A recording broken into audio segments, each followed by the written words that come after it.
নোৱাৰো কিয় আমাক বেছিকৈ পোৱাৰ এটা তাৰণা থাকে এই প্ৰতিযোগিতাবোৰ এই সমাজখনে আমাৰ মনত সুমুৱাই দিলে আমাৰ মনত এই সমাজখনে সুমুৱাই দিলে যে তুমি এই আসনখন লোৱা এই তুমি এই পজিশনটো পোৱা এই আসনখন পালেহে তোমাক এই সমাজত এই স্থানটো দিয়া হ'ব কিয় আমি ভাবিব নোৱাৰিলো যে শীৰ্ষ এগৰাকী বিষয়া আৰু এগৰাকী কৃষক একেলগে বহিব পাৰিব লাগে আমি কিয় ভাবিব নোৱাৰিলো কিয় কিতাপৰ পৃষ্ঠাত লিখা থাকে জেন্টলমেন ভদ্ৰলোক বুলি থাকিলে কিয় সৰুতেই এই ছবিখন দিয়া থাকে সুট টাই পিন্ধা মানুহ এগৰাকী কোট পিন্ধা মানুহ এগৰাকী কিয় থাকে কিয় তাৰ হলনি ফটা কামিজ পিন্ধা ব্যক্তি এগৰাকী নাথাকে হাতত নাঙল লৈ সেইগৰাকীটো ভদ্ৰ ব্যক্তি আপোনাৰ সন্তানে যেতিয়া সৰুৰ পৰা পঢ়িছে যে ইয়াত লিখা আছে ভদ্ৰ ব্যক্তি ভদ্ৰ মহিলা দেখিব হাতত এটা ল্যাপটপ লৈছে আপোনালোকে নিশ্চয় ভিডিও ক্লিপটো শুনি অনুমান কৰিব পাৰিছে যে বৰ্তমান সমাজ ব্যৱস্থা কোন দিশে গতি কৰিছে আমি অভিভাৱক অভিভাৱিকাসকলে আমি ল'ৰা ছোৱালীক কি শিকাব লাগে আমি কি শিকাই আছো উচ্চ নিচ ভেদভাৱৰ বীজ কোনে ছটিয়াই দিছে আমাৰ সমাজখনত আমি বৃহত্তম অসমীয়া জাতিটো ধৰি ৰাখিবলৈ হলে আমি কি কৰিব লাগিব নিশ্চয় আপোনালোকে এই আঞ্জেলা চাংমাই বাইদেৱে আগবঢ়োৱা কথাকেইটাৰ পৰা আপোনালোকে সকলো উপলব্ধি কৰিব পাৰিব আহক আমি পলম নকৰি আঞ্জেলা চাংমাই বাইদেৱে আগবঢ়োৱা এই সুন্দৰ সাৰুৱা ভাষণটি উপভোগ কৰোঁ মনে মনে কি কৰিছিল গুৰুৱাখনত কোনেও নেদেখাকৈ এটা গুৰ মাৰি দিছিল ভগৱান কৰ পৰা ওলাই আহে চাম নহয় বুলি গুৰ মাৰি দিছিল এই কথাবোৰ স্পষ্টকৈ মোৰ জীৱনত ঈশ্বৰে এই গ্ৰন্থখনত লিখি থৈ গৈছিল গতিকে এই বৰেণ্য ব্যক্তিসকলৰ জীৱন কাহিনীবোৰ আমি যেতিয়া পঢ়ো তাত কিছু কথা আমি উপলব্ধি কৰিব পাৰো যে তেওঁলোক কেনেকুৱা দৃষ্টিভংগীৰে এই সমাজখনক চাইছিল এই কথাবোৰৰ পৰা আমি শিকিব পাৰো বাণীকান্ত কাকতিদেৱে 1921 চনত যেতিয়া আৰম্ভ কৰিছিল শ্ৰীমন্ত শংকৰদেৱ নামেৰে তেওঁ সেই গ্ৰন্থখন ইংৰাজীত লিখি থৈ গৈছিল যাৰ বাবে বিভিন্ন প্ৰান্তত থকা লোকসকলে সেই গ্ৰন্থখন পঢ়িব পাৰিছিল উইলিয়াম স্মিথ তেওঁ গ্ৰন্থ আৰম্ভ কৰিছিল গুৰুজনাৰ বিষয়ে ইংৰাজীত লিখিবৰ বাবে তেনে বহু গ্ৰন্থ আছে আমি কৈ শেষ কৰিব নোৱাৰো ৰুবুল মাউতৰ মোৰ জীৱনত ঈশ্বৰ ক্ষমা কৰিব মোৰো এটা সপোন আছে মোৰ জীৱনত ঈশ্বৰ হোমেন বৰগোহাঁই মোৰো এটা সপোন আছে ৰুবুল মাউতৰ আছিল সেই গ্ৰন্থখন হয়তো বহুজনে পঢ়িছে কান্দিছিলো সেই গ্ৰন্থখন পঢ়ি যে এজন মানুহৰ জীৱনত ইমান সংঘাত যিবোৰ সংঘাতে পৰৱৰ্তী মুহূৰ্তত সেই মানুহজনক জিলিকাই তুলিলে সেই কথাবোৰ যদি কিতাপখনত নিলিখিলেহেঁতেন আপুনি মই সেই সাহসখিনি নাপালোহেঁতেন এই কথাবোৰ এই যে বৰেণ্য ব্যক্তিসকলৰ জীৱনীবোৰ পঢ়িবৰ বাবে আমাক যে আমাৰ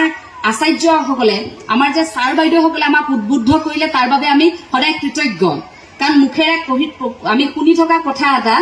তাক যদি আমি গ্ৰন্থ আকাৰে পঢ়িবলৈ পাওঁ সি আমাক বেছিকৈ সহায় কৰে আপোনালোকৰো হয়তো তেনে আপোনালোকৰ জীৱনত প্ৰিয় বহু গ্ৰন্থ আছে গতিকে সেই গ্ৰন্থসমূহৰ যদি আপুনি উপন্যাস পঢ়িছে যদি আপুনি কিবা কাব্যিক গ্ৰন্থ পঢ়িছে বা আপুনি যদি সেই ধাৰ্মিক গ্ৰন্থসমূহ পঢ়িছে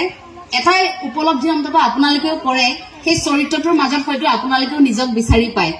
যেতিয়া সৰুতে কিতাপ আমাক এনেকুৱা হৈছিল যে পাঠ্যপুথিৰ বাহিৰে দেউতাই বেলেগ পঢ়িবলৈ দিয়া নাছিল আমাৰ আগৰ দাদাই সেই কিতাপবোৰ মনে মনে পঢ়িছিল বুজি পোৱা নাছিলো অসীমত যাৰ হেৰাল সীমা 7 বাৰ পঢ়িছো বুজিয়ে পোৱা নাই কি লিখিছে যথেষ্ট সৰু আছিলো দাদাই মনে মনে কিতাপৰ মাজত ভৰাই পঢ়ি থাকে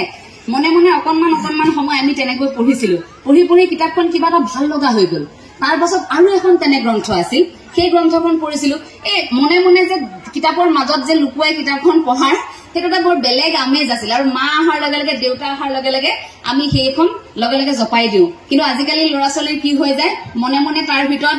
মোবাইলটো থাকে তাত ইনষ্টাগ্ৰাম চলি থাকে ফেচবুক চলি থাকে ইউটিউব চলি থাকে গতিকে লগে লগে দেউতাক অহাৰ লগে লগে কিতাপখন জপাই দিয়ে মোবাইলটো ঢাকি থয় কিন্তু আমাৰ সময়খিনিত অকণমান আমিও বহু বেছি অভিজ্ঞ নহয় তথাপি আমি চাগে সেই শেষৰ প্ৰজন্ম এখন তেনেধৰণৰ ৰংমন প্ৰান্তিক পঢ়া গতিকে সেই সময়খিনি আমাৰ বাবে ভাল লগা আছিল সেই পৰিৱেশবোৰ আমি কিন্তু এতিয়া আকৌ ৰচনা কৰিব পাৰো আমি যে কৈ থাকো সমাজখন আগৰ দৰে নাই এই যে জহি কহি গৈছে কথাবোৰ যে আমি কওঁ এই কথাবোৰ কেতিয়াবা আমি ভাবো যে আলোচনা কৰি সকলোৱে আকৌ পৰিৱেশটো ঘূৰাই আনিব নোৱাৰিনে কেৱল সমালোচনা কৰি থাকিলে জানো ইয়াৰ সমাধান হ'ব আমি কৈ থাকো গাঁওবোৰ একেই নাই আমি কৈ থাকো চহৰবোৰ একেই নাই আমি কৈ থাকো মানুহবোৰ সলনি হৈছে ল'ৰা ছোৱালীয়ে এতিয়া লাহে লাহে এই পুৰণি কথাবোৰ পাহৰিবলৈ আৰম্ভ কৰিছে অৰ্থাৎ অতি আধুনিকতাত আধ্যাত্মিক নহয় অতি আধুনিকতাত শিপা পাহৰি নিজক পাহৰিবলৈ লাহে লাহে গতি কৰিছে কিন্তু সেই যে কথাবোৰ আমি কওঁ এইবোৰ কেতিয়াবা আমি ঘৰত বহি আলোচনা কৰিছোনে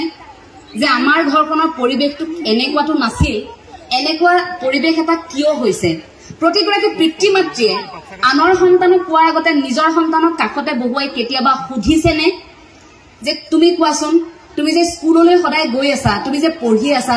কি বুজি পাইছা, তোমাৰ কোনটো বিষয় ভাল লাগে, কোনগৰাকী তোমাৰ শিক্ষক তোমাৰ প্ৰিয়, তুমি কিয় এই বিষয়টো লৈছা, কি পঢ়িব বিচাৰা, কেতিয়াবা সুধিছেনে, কেতিয়াবা মনৰ কথাবোৰ তেনেকৈ আলোচনা কৰিছেনে। যে 4জন মানুহে বহি অন্তত ঘৰখনত আমিতো বিভিন্ন কথা পাতো, পৰিয়ালৰ আমুকে কি কৰিলে, তমুকে কি কৰিলে, কিন্তু গঠনমূলক কথাবোৰ আমাৰ পৰিয়ালবোৰৰ পৰা লাহে লাহে নোহোৱা হল। সেইবাবে এতিয়া আমি কেতিয়াবা যদি গাঁওখনলৈ উভতি যাওঁ, অকণমান যদি সময় পাওঁ, আমি সেই বস্তুবাদী ধাৰণাটোৰ মাজতেই সোমাই থাকো। গতিকে সেই পৰিৱেশবোৰ অসমত আকৌ জি উঠক, আমি সেয়াই কামনা কৰিছো। আৰু বেছি সময় নালাগে জি উঠিবৰ বাবে। আজি যেনেকৈ আপোনালোক একত্ৰিত হৈছে, আজি যদি এই গ্ৰন্থমেলাৰ কাৰণে আপোনালোক আহি একেলগে বহি অনুষ্ঠানত অংশগ্ৰহণ কৰিব পাৰিছে, যদি বিয়া এখন পাতিলে আপোনালোকে সহযোগিতা আগবঢ়ায়, সকাম এখন পাতিলে যদি আপোনালোকে সহযোগিতা আগবঢ়ায়, ভাওনা এখন পাতিলে যদি আপোনালোকে হিলদল ভাঙি যাব পাৰে, তেন্তে জীৱনৰ বাকী সময়ছোৱাত আমি কিয় একেলগে থাকিব নোৱাৰো, কিয় আমাক বেছিকৈ পোৱাৰ এটা তাৰণা থাকে। এই প্ৰতিযোগিতাবোৰ এই সমাজখনে আমাৰ মনত সুমুৱাই দিলে, আমাৰ মনত এই সমাজখনে সুমুৱাই দিলে যে তুমি এই আসনখন লোৱা, এই তুমি এই পজিশ্যনটো পোৱা, এই আসনখন পালেহে তোমাক এই সমাজত এই স্থানটো দিয়া হব। কিয় আমি ভাবিব নোৱাৰিলো যে শীৰ্ষ এগৰাকী বিষয়া আৰু এগৰাকী কৃষক একেলগে বহিব পাৰিব লাগে। আমি কিয় ভাবিব নোৱাৰিলো, কিয় কিতাপৰ পৃষ্ঠাত লিখা থাকে জেণ্টলমেন, ভদ্ৰলোক বুলি থাকিলে কিয় সৰুতেই এই ছবিখন দিয়া থাকে চুট টাইপ পিন্ধা মানুহ এগৰাকী, কোট পিন্ধা মানুহ এগৰাকী কিয় থাকে, কিয় তাৰ সলনি ফটা কামিজ পিন্ধা ব্যক্তি এগৰাকী নাথাকে হাতত নাঙল লৈ, সেইগৰাকীটো ভদ্ৰ ব্যক্তি। আপোনাৰ সন্তানে যেতিয়া সৰুৰ পৰা পঢ়িছে যে ইয়াত লিখা আছে ভদ্ৰ ব্যক্তি, ভদ্ৰ মহিলা, দেখিব হাতত এটা লেপটপ লৈছে, দামী এটা ঘড়ী পিন্ধি খুব সুন্দৰকৈ এখন ফটো থাকিব কাষত, আমাক কি বুলি বুজোৱা হল, ভদ্ৰ মহিলা এগৰাকী, এনেকৈ ছবিখনেৰে বুজাবলৈ চেষ্টা কৰা হল। কিন্তু আমাৰ ভাবি চাওকচোন এটা সাধাৰণ কথা যে সেই প্ৰেক্ষাপটটোৰ সলনি এই গাঁৱৰ মহিলা এগৰাকীকো যদি তাত উপস্থাপন কৰা হলহেঁতেন, এই ফটা কাপোৰ পিন্ধি থকা আমাৰ মহিলা এগৰাকী, ঢেঁকীত ধৰক আপুনি চাউল বান্ধি আছে, তেওঁ যদি ছবিখন থাকিলহেঁতেন, তেওঁক থকাৰ লগে লগে আপুনি গৈ থকা শিশু এটিক ৰাস্তাৰে গৈ থকা এগৰাকীক বুজাবলগীয়া নহলহেঁতেন তেওঁ কিয় ফটা কাপোৰ পিন্ধি আছে, আমি বুজাবলৈ কষ্ট কৰিবলগীয়া নহলহেঁতেন যে সেইসকল কৃষকৰ বাবে আপোনাৰ মোৰ ঘৰখন চলি আছে। সেই ব্যৱস্থাটো, আমাৰ শিক্ষা ব্যৱস্থাটোত সেইবাবে দুই এটা খুটি নাতি আছিল। আমি কিয় বিপৰীত শব্দ এনেকৈ পঢ়িলো যে কৰ্মচাৰী আৰু মালিক, কিয় আমি এনেকৈ পঢ়িলো, কৰ্মচাৰী আৰু মালিক বুলি কোৱাৰ লগে বিপৰীত কেনেকৈ হল। যদি কৰ্মচাৰী আৰু মালিক আমি একে অৰ্থত যদি আমি ব্যৱহাৰ কৰিলোহেঁতেন, ধৰক কৰ্মচাৰী মালিক, একে প্ৰতিষ্ঠানত কৰ্মৰত